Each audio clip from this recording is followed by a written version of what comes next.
The police and the emergency services yesterday were swift and brave in response to a cowardly attack on innocents. Palace of Westminster policemen sprinted into harm's way.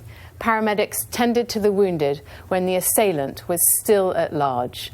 A Tory MP, Tobias Ellwood, tried to save the life of an unarmed officer, one of those who had guarded him and other parliamentarians every day. My brother Joe, also a Tory MP, arriving to vote on his bicycle, was bundled into the checkpoint hut by another policeman and told to hide under the desk, and here is his photo. He paid tribute on Twitter. Police saved many, many lives today. Extraordinary response. We should be grateful to all of those who gave assistance, and for this. Terrorism is humanity at its worst, but it can also bring out the best in us.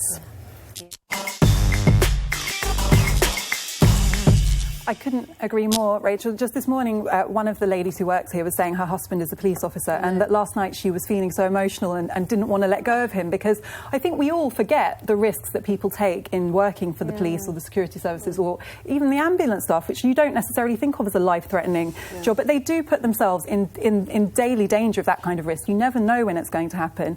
And to watch the response, it's just remarkable. It does kind of renew your faith in humanity, or even just to see the passers-by just stopping and trying to help those people who were mowed down on the bridge. It is, I think, the best of our country, you know, people coming together, trying to help each other, putting themselves last.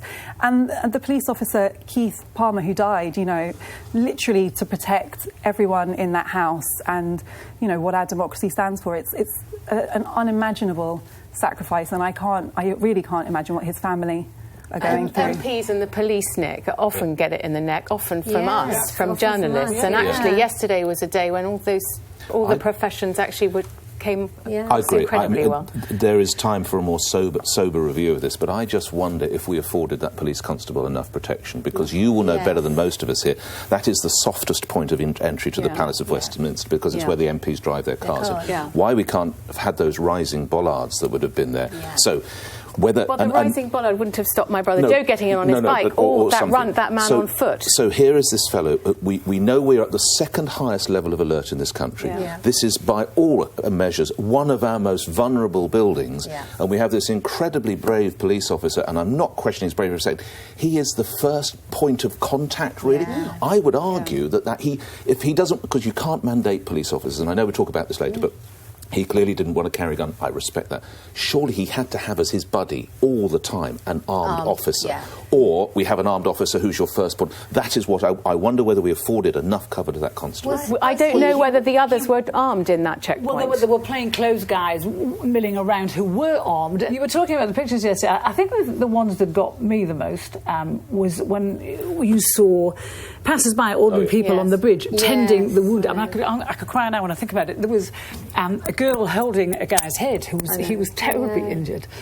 And I think when I talk about people being broken, that's what I'm talking about. Because that girl will never be the same again, but she did it anyway. You know when you walk into that situation, you're never going to be the same again, but you do it anyway. And because none of those people knew if there was going to be a bomb, or if there was going to be something else, or if there was going to be another car, or whatever. After.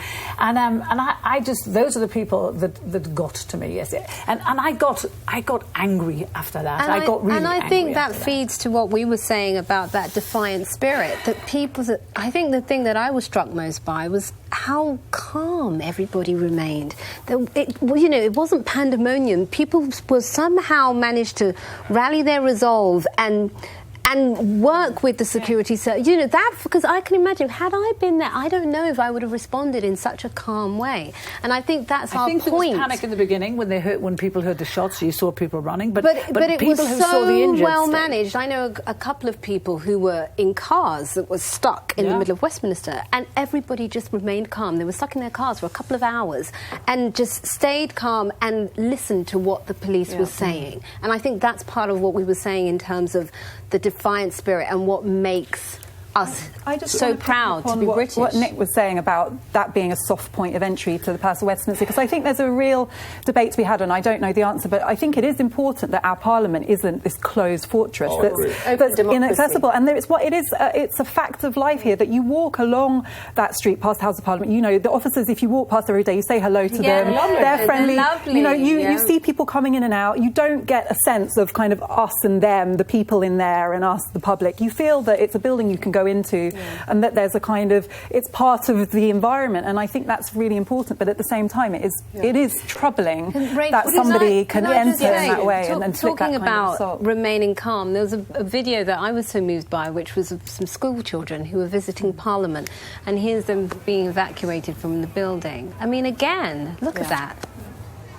Unbelievable. Well, of course, this is what Assistant Commissioner Mark Rowley, who is in charge of the counter-terrorism brief, as he said, which I think is very accurate, this is the day they trained for, and they feared would never happen, but it had to.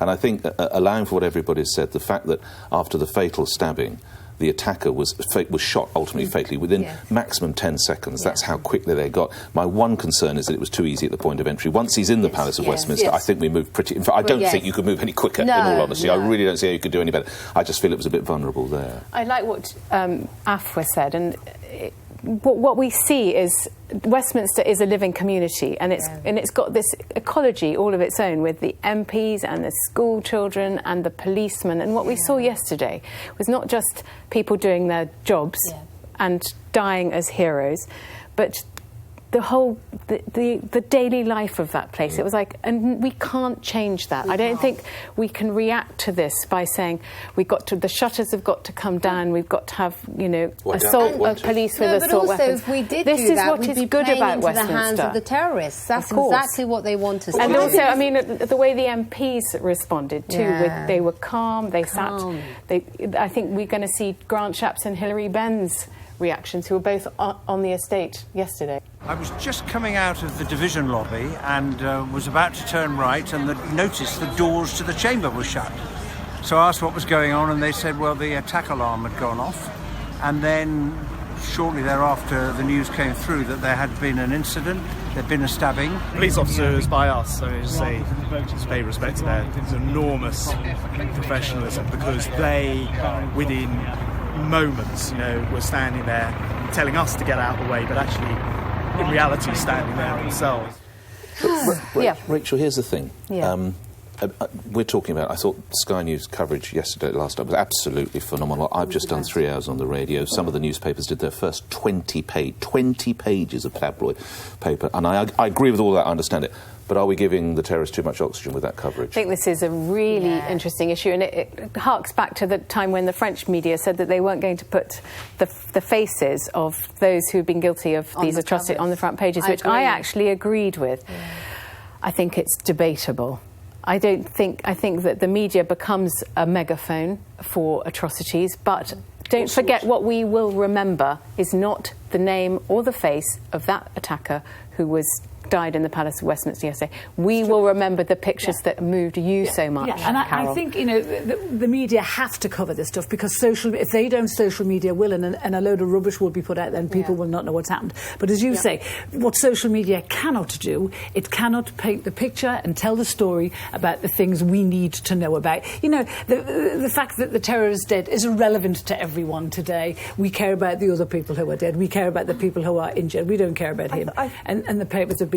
I thought it was interesting yesterday to hear people say, comparing the way this has been reported to the way IRA attacks were reported in the 1980s. And I did hear it said that in those days, when IRA attacks were unleashed on cities like London, they were reported as horrible criminal events that killed and injured people, but that it was in the context of kind of life as usual.